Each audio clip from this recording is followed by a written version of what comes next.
Bonjour et bienvenue pour l'étude des 22 arcanes majeures du tarot de Marseille. Donc nous allons commencer par le mât. Donc le mât a la particularité de ne pas avoir de numéro. Pour moi, le mât symbolise le départ, le début, la nouveauté. Dans un jeu de cartes de 32 cartes ou 54 cartes, je l'associe à la carte du Joker, c'est-à-dire la carte qui peut faire office d'une autre carte.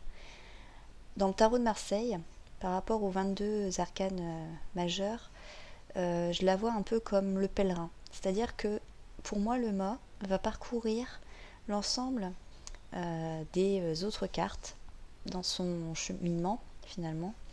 Et il va rencontrer des gens, il va avoir des moments de solitude, il va acquérir de l'expérience, il va avoir des moments difficiles ou des moments faciles, il va avoir des moments d'échec où il va devoir se remettre en cause. Il va aussi avoir des moments de réussite où finalement il se rend compte qu'il avance petit à petit. Le mât, pour moi, représente la jeunesse. C'est-à-dire que c'est la jeunesse et tout ce qu'on peut rattacher de positif à la jeunesse.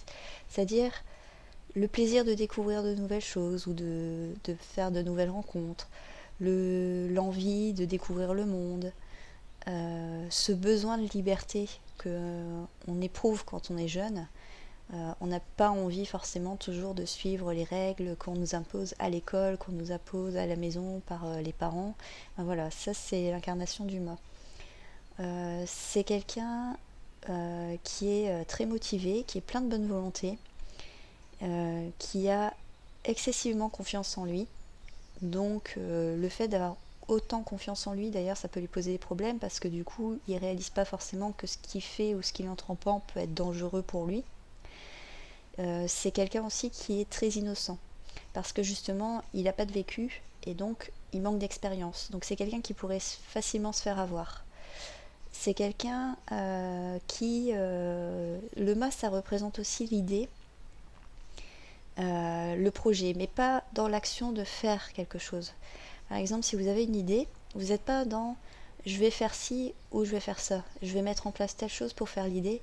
Non, c'est juste le petit moment où vous avez l'idée. C'est un peu l'ampoule qui s'éclaire. Voilà, ça c'est le mât.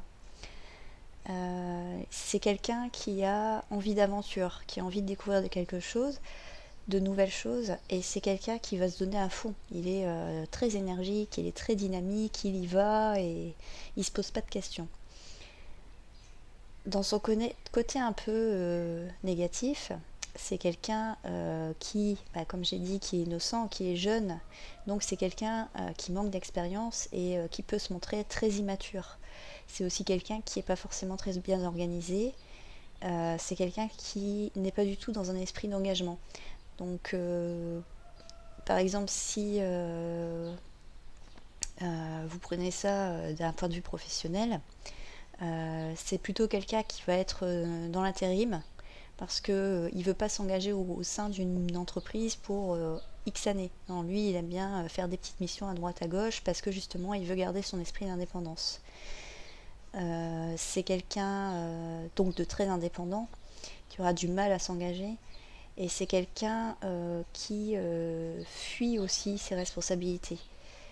C'est pas quelqu'un qui va assumer les choses du tout. C'est quelqu'un qui est un peu aussi dans l'utopie, c'est-à-dire que il imagine les choses, il rêve les choses et il se rend pas forcément compte que ses envies, ses rêves sont pas forcément réalisables. C'est quelqu'un très insouciant, donc comme j'ai dit, qui peut aussi se mettre en danger. Et sur un plan plutôt matériel, c'est quelqu'un qui est pauvre. C'est pas quelqu'un qui possédera une voiture, une maison et un compte en banque bien fourni. D'ailleurs, on le voit, ça c'est ses affaires, donc il n'y a pas grand-chose. Et c'est quelqu'un aussi qui finalement est un peu sans attache. C'est-à-dire que c'est l'énergie qui même me suive. Mais si vous me suivez pas, bah, c'est pas grave, moi je ferai ma vie quand même. Donc voilà pour le mât. Donc j'espère que la vidéo vous a intéressé et n'hésitez pas à poser vos questions en commentaire. Et on se retrouve pour la prochaine carte qui sera le battleur. À bientôt! et prenez soin de vous.